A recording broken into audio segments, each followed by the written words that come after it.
Please feel free to subscribe to this sideshow. Right, I want to go back to quadratic equations for a little while.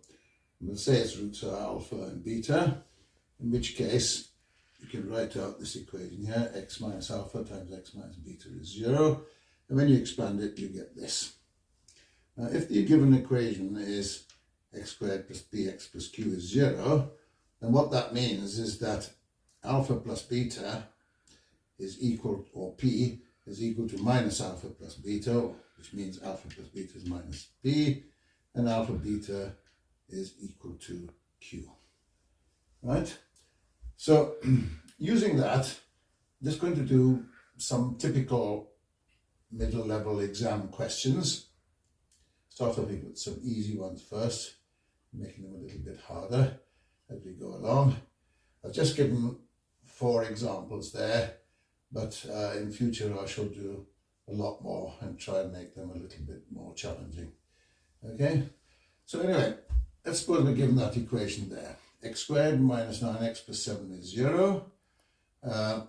We need to find first of all, what alpha squared plus beta squared is, where, of course, alpha plus beta is 9. The negative of that, and alpha beta times beta is 7. Okay, and there's 4 examples there. The first one there, I've got to find alpha squared plus beta squared. So what I've done is work out alpha plus beta all squared, which comes to that, alpha squared plus 2 alpha beta plus beta squared. Now alpha plus beta is 9, so that's 81. We don't know alpha squared and beta squared yet, but we do know what alpha beta is, which is 7, and 2 times 7 is 14. So alpha squared plus beta squared will be 81 minus 14 is 67. I hope that one is reasonably clear. The next one is probably even easier. Just adding the fractions. Alpha beta, the common denominator, that would be beta, that would be alpha. Beta plus alpha is the same as alpha plus beta, so the top is 9, the bottom 7, and that I hope disposes of that one quite easily. Moving on a little bit, I got alpha over beta plus beta over alpha. Again, adding the fractions together, common denominator alpha beta. One number is alpha squared, the other is beta squared. Alpha beta is 7. We've worked out that one already, which is 67. So that's our answer over there, 67 over 7. You can leave that as an improper fraction. Nobody will mind, okay?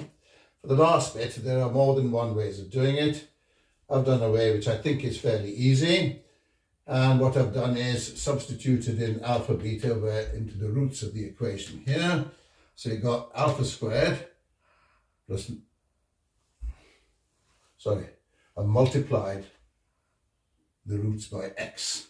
So you get x cubed minus 9x squared plus 7x equals 0. That's quite legitimate to do that because that side stays at 0.